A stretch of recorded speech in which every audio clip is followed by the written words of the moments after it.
안녕하세요. 글 읽어주는 작가 장창호의 다정한 문학 시간입니다.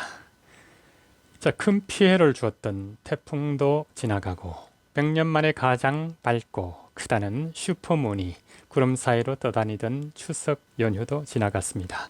시청자 여러분 댁내에는 별 탈이 없으신지요?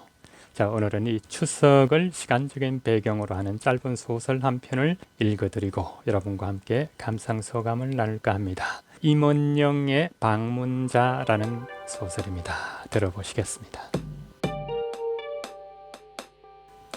방문자. 현관문 열리는 소리가 났다. 추석 명절이라도 올 사람이 없는데 잘못 들은 걸까? 10여 분 전에 전화가 오긴 해도 반쯤 잠든 채로 받았고 빗소리에 가려져 상대방의 말이 귀에 들어오지도 않았다. 자정이 다 된 밤에 누구지? 짐작하는 사이에 귀에 익은 음성이 들렸다. 외삼촌 K의 목소리와 비슷하다. 나보다 나이가 5살 많은 K는 삼촌이기보다는 형 같았다. 외가 어른들이 일찍 세상을 떠난 터라 어머니가 K의 보호자나 마찬가지였다. 밤늦도록 일하는 어머니를 보면서 K의 얼굴 보기가 불편할 때도 들어 있었다. K로 인해 부모님이 감수할 노동의 시간이 길어지는 것 같아 못마땅했고 나보다 K를 더 챙길 때면 가끔 샘이 났다. K는 타지로 대학을 가면서부터 집에 잘 오지 않았다. 대학을 졸업하고는 얼굴 보기가 더 어려웠다. 마지막으로 본 날, 어머니가 K에게 잔소리를 늘어놓았다. 취업은 언제 하느냐고. K의 낯빛이 어두워졌다. 취업이 말처럼 쉽냐고. 그동안 19군데 회사에 원서를 냈지만 서류에서 탈락해 면접조차 못 봤다고 투덜거렸다. 어머니는 물러서지 않고 한마디 보태었다. 성적이 안 좋은 건 아니고 어머니와 K의 눈치를 살피느라 아무 말도 하지 못했다. K가 고개를 가로저었다. 유일하게 한 곳에서 연락이 오긴 했어. 대뜸 3시간 뒤에 면접을 볼 수 있느냐고 물어서 급하게 정장을 입고 달려갔지. 기대하고 도착한 곳은 면접장이기보다는 창고 같은 사무실이었어. 갈색 가죽 소파에 앉은 남자가 의자를 가져오더니 앉으라고 하는 거야. 담배를 꺼나물고 하는 말이 부모님은 뭐 하시나였어. 대답도 못하고 나왔지. 말을 마구 쏟아낸 K는 집을 나서며 이 나라를 떠나고 싶다고 했다. 그 뒤로 K에게서 소식이 끊겼다. 부모님은 여유가 없거나 특별한 사정이 있을 거라는 추측을 하면서 기다렸다. 2년 가까이 연락이 없자 어머니는 K에 관한 이야기가 나오면 슬그머니 자리를 피하거나 입을 닫았다. 불경한 말이 오가는 것을 꺼리는 것 같았다. 아버지는 무슨 일이 생긴 거 아니냐고. 연말까지 소식이 없으면 실종 신고라도 하자고 했다. 나 역시 K에게 친구는 있을 건데 급할 때 전화할 연락처 하나 아는 게 없어서 답답하긴 마찬가지였다. K의 낮고 굵은 목소리가 다시 들렸다. 현관 비밀번호가 그대로네. 잠옷을 입은 채로 서둘러 현관으로 나갔다. K가 서 있었다. 혼자가 아니었다. 앵무새 한 마리를 데리고 왔다. 삼촌! K가 머리카락을 이마 위로 쓸어 올리며 씩 웃었다. 미소 뒤에 잡히는 눈가주름을 보고서야 K의 방문이 실감났다. 소매가 해진 얇은 티셔츠에 낡은 배낭을 메고 있었다. 저 새는? 거기 마스코트 태양. K의 어깨에 앉은 태양이 고개를 갸웃거리더니 내게로 시선을 옮겼다. 꼭 안 사도 됩니다. 주황빛 깃털이 움직일 때마다 물방울이 아래로 떨어졌다. 오늘은 안 팔아도 돼. 쉬어. K가 가방에서 노란 손수건을 꺼내 태양의 젖은 몸을 감쌌다. 산다면 싸게 해드려요. 태양이 엉뚱한 대답을 했다. K는 뒤축에 따른 구두를 현관문 가까이 벗어두었다. 배낭을 던지듯 내게 건네고 유행이 지난 통넓은 바지를 끌며 안으로 걸어 들어갔다. 흐름한 흰 티셔츠에 블랙 바지를 입었을 뿐인데 몸에 밴 못은 여전했다.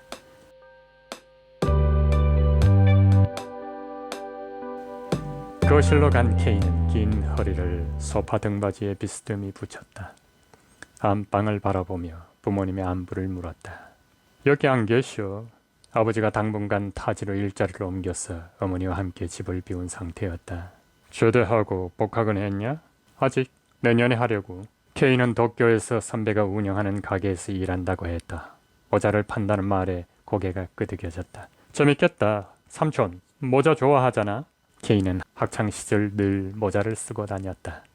아버지가 잘생긴 얼굴을 왜 가리냐고 물으면 멋부리는 거지 뻔한 걸 왜 묻냐고 어머니가 대신 대답했고 케이는 어색한 미소만 지었다. 좋아하긴 유용하긴 했지. 그래요? 모자 쓴다고 가려지는 건 아니지만 함께 어디를 가더라도 맨 끝이나 구석 같은 눈에 잘 띄지 않는 자리에 앉던 케이가 떠올랐다. 숨기고 싶은 게 있었냐고 물으려다 말았다. 케이가 내 안색을 살피며 어깨를 툭 쳤다. 괜찮아, 지금은. 케이가 말을 멈추고 책장을 가리켰다. 태양의 책장 위에 있는 물건들을 마구 떨어뜨렸다. 유령의 집이란 보드게임 상자가 눈에 먼저 들어왔다. 케이와 자주 하던 카드놀이로 한 번도 진 적이 없는 게임이다. 케이는 가끔 져주는 것 같았다. 기뻐하는 내 모습을 지켜보고 즐겼는지도 모른다. 케이가 쏟아진 카드를 주우며 천천히 말했다. 네가 이기면 누나가 좋아했어. 난 그 웃음이 더 좋았고. 테이블로 간 케이가 카드를 흔들었다. 명절인데 한번 할까? 자리에 앉자마자 카드를 한 장씩 뒤집기 시작했다. 이번엔 내가 져주기로 마음먹었다. 답을 알아도 대답하지 않고 먼저 말하기를 기다렸다. 케이도 같은 생각인지 좀처럼 입을 열지 않았다. 게임을 하다 말고 우리는 동시에 웃고 말았다. 태양이 옆에서 크르륵 크르륵 웃음소리를 흉내냈다. 내가 카드를 정리하는 사이에 태양이 식탁 위로 갔다. 바나나가 놓여 있었다. 태양이 좋아하는 과일이야. 케이가 바나나를 테이블로 가지고 오자 태양이 슬그머니 다가왔다. 쟨 삼촌이 보살피는 거야? 응. 도쿄에는 버려진 새가 많아. 태양이도 그랬고. 케이가 태양의 귀 뒤를 어루만지며 속삭이듯 말했다. 정말? 가게 앞에 웅크리고 있는 걸 발견했어. 과일을 주었는데 안 떠나고 계속 주위를 맴도는 거야. 그러다 가게의 마스코트가 되었어. 케이가 바나나 껍질을 벗겼다. 바나나 때문인지 태양의 눈매가 우호적으로 바뀌었다. 태양이 부리를 움직였다.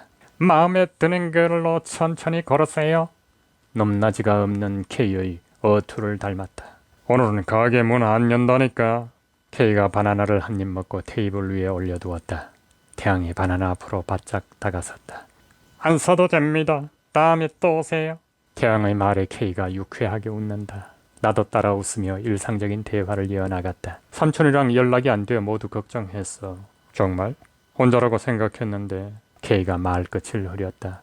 삼촌, 별일 없지? 당연. 다행이네.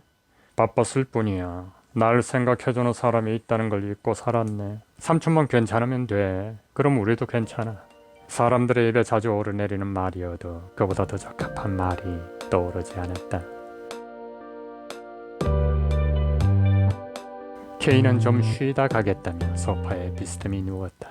나는 거실의 이부자리를 깔고 캔 맥주를 가져왔다. 거실 등을 끄고 벽에 붙은 조명을 켰다. TV를 켜고 넷플릭스 영화를 보면서 함께 맥주를 마셨다. 주인공 남녀가 캠핑카를 타고 바다로 떠나는 장면 위로 가벼운 재즈가 흘렀다. 무슨 곡인지 귀를 기울이는데 이질적인 소리가 끼어들었다. 돌아가고 싶다. 테이블 위를 바라보았다. 태양이 바나나를 으깨며 같은 말을 반복했다. 케이가 내색하지 않아 못 들은 척했다. 영화 보고 있냐? 케이가 리모컨을 들고 볼륨을 높이며 물었다. 그럼요. 목이 말랐다. 캔 맥주를 더 가져와 케이에게도 건넸다. 케이의 말수가 줄었다. 가끔 내 말에 대답하거나 웃어주었고 어떤 질문에는 생각에 잠긴 듯 침묵하기도 했다. 한참 동안 혼자 이야기를 늘어놓다가 입을 다물어야 하는 순간이 많았다. 영화를 보는 중에 케이와 보낸 날들이 스쳤다. PC방 따라가서 게임하다 학원 시간 놓치고 분식점에서 케이는 순대를 난 라볶이를 먹겠다고 서로 다투다 안 먹고 나오고 집 근처 농구장에서 농구를 하다가 지는 해를 바라보고 자전거를 타고 심야 영화 보러 갔다가 타이어가 펑크나는 바람에 한밤중에 귀가하고 케이가 옥상에서 담배를 피울 때 들킬까봐 망을 봐주는 등 함께 보낸 시간이 적지 않다. 도쿄 생활이 쉽지 않은 걸까? 여기서 같이 살자고 할까? 엉뚱한 생각에 잠겨 영화의 맥을 놓치고 말았다. K는 영화를 보는지 말이 없다. 지루한 영상이 계속되고 졸음이 몰려왔다. 눈꺼풀이 조금씩 내려왔다. 브라운관 위로 주인공이 보드 타는 장면이 지나갔다. 주인공을 따라 K와 나도 보드를 타고 바다를 가로질렀다. 눈앞으로 크고 작은 파도가 출렁거렸다. 파도를 타다 뒤를 돌아보았을 때 K의 보드가 파도에 휩쓸려 가고 있었다. K를 찾다가 눈을 떴을 때는 이미 화면이 정지된 뒤였다. K를 불렀다. 자는지 대답이 없어 소파를 돌아봤다. 집안을 둘러봐도 K가 보이지 않았다. 핸드폰을 들다 내려놓았다. 연락처를 받지 못했다는 걸 뒤늦게 깨달았다. 바깥은 여전히 비가 내린다. 태양의 흔적을 찾아 테이블 주위를 맴돌다 소파에 주저앉았다. 빗줄기가 간간히 창문을 두드리고 있다. 떨어지는 빗방울 소리를 들으며 K가 머문 자리를 오래도록 바라보았다.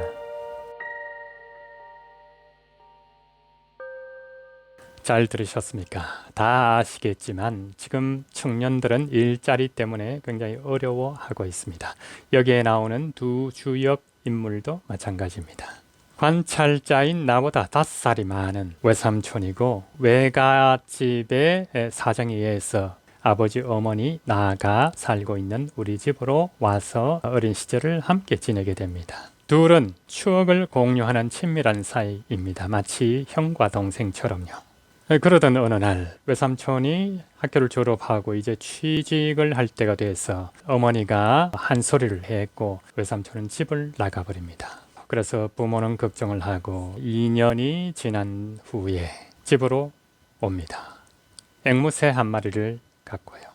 알고 보니 일본 동경에서 선배의 모자를 판매하는 점포에서 판매원으로 일하고 있는 걸로 보입니다. 앵무새의 반복된 소리에서 그게 나오죠. 나의 아버지와 어머니는 직장 문제로 집을 비운 상태입니다. 나만 홀로 집을 지키고 있죠. 외삼촌과 나는 과거의 기억을 떠올리면서 유령의 집이라는 게임을 하게 됩니다. 그러다가 문득 나는 잠이 들었는데 그 사이에 외삼촌은 집을 나가버립니다. 2년 전 그날처럼요. 현대인의 고독감이 짙게 배어나는 작품이라고 하겠습니다.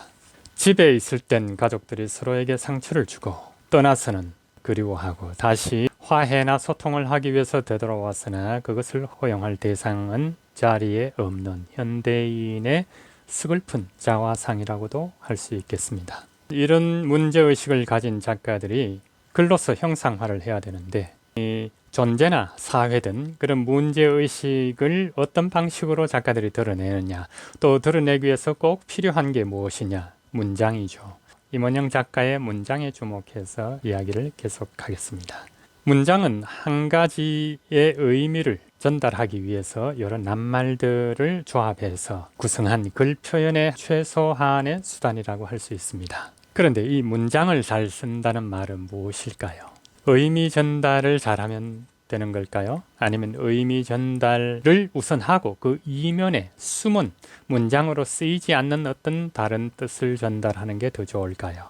후자입니다. 쓰여진 문장만 잘 쓴다고 글이 좋은 게 아니라 문장과 문장 사이에 쓰여지지 않는 문장이 독자에게 읽히고 그것이 독자의 상상력을 자극해야 된다는 말씀이죠. 마치 음악에서 오선지에 새겨진 음표대로 연주한다고 훌륭한 연주가 되지 않는 것처럼 음표와 음표 사이의 연결음의 그 감흥과 뉘앙스를 전해줄 때 훌륭한 연주가 되고 노래가 되지 않습니까? 그것과 흡사합니다. 문장이라는 건 드러난 대로 이해가 된다면 그냥 손쉽게 이해가 되겠죠. 하지만 이 손쉬운 이해 속에 문장과 문장 사이에 보이지 않는 문장들이 속삭여 줄 때 그 작가의 의도가 충분히 전달될 수 있다, 이렇게 보는 거죠. 마치 임원영 작가는 이 문장이 어찌 보면 우리 문단에서는 좀 특이할 수도 있습니다. 그냥 손쉽게 보이지만 미국의 단편 작가 레이먼드 카바의 문장과 흡사한 스타일이라고 보여집니다. 레이먼드 카바에 대해서 개인적으로 연구하고 자신만의 문장으로 이렇게 만드는 듯이 보입니다. 레이먼드 카바의 단편들을 읽어보면 너무나 쉽게 쓰여져 있고 단순하고 짧게 문장들이 배열되어 있습니다. 하지만 읽고 나면 어딘가 무거운 것이 혹은 깊은 의미가 천천히 독자에게 되살아난다는 거죠. 그것이 좋은 작품 아니겠습니까? 즉 쓰여지지 않는 글에서 또 다른 문장들이 독자에게 말을 걸어오는 걸 느낄 수 있습니다. 바로 이런 것이 문장의 힘이라고 할 수 있겠죠. 임원영의 소설 방문자도 그런 문장으로 쓰여진 글이라고 생각합니다. 그러니 임원영은 보이지 않는 문장으로 글을 쓰는 작가라고 생각합니다.